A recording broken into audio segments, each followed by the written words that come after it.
இன்றைக்கி மத்தியானம் சோறுக்கு என்ன குழம்பு கூட்டு எங்கள் வீட்டில் அப்படின்னு சொல்லி பார்க்கலாமா. சோறு ஹாட் பாக்ஸில் வச்சுருக்கு. பக்கத்தில் குழம்பு இன்றைக்கி பருப்பு குழம்பு.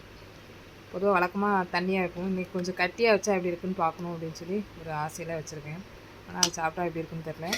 அதுக்கப்புறம் கூட்டுக்கு பாவக்காய் கூட்டு, இது போக ஓகே பேக்கெட் அதுவும் வாங்கியிருக்கு. அதுதான் இன்றைக்கி மத்தியானம் எங்கள் வீட்டில். நீங்களும் எல்லோரும் சாப்பிட்ருப்பீங்கன்னு நினைக்கிறேன். சாப்பிடலை அப்படின்னா போய் சாப்பிடுங்க. இன்னும் நம்ம சேனலை சப்ஸ்கிரைப் பண்ணாமல் பார்த்தீங்க அப்படின்னா சப்ஸ்கிரைப் பண்ணுங்கள். ஓகே பேக்கெட், இந்த பொரி பேக்கெட் சரியா. சில பேர் நல்லது இல்லை சாப்பிடக்கூடாது அப்படின்வாங்க.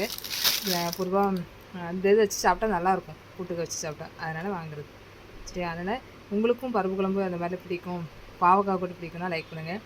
எனக்கு பொதுவாக பாவக்காய் கூட்டு பிடிக்கும். சில பேருக்கு பாவக்காய் கூட்டு பிடிக்காதுன்னுவாங்க. ஆனால் அது எனக்கு ரொம்ப நல்லா இருந்த மாதிரி இருக்கும். அது பாவக்காய் கூட்டு பிடிக்கும்னாலும் லைக் பண்ணுங்கள். நம்ம சேனலில் பிடிக்கும்னாலும் இந்த வீடியோவை லைக் பண்ணுங்கள்.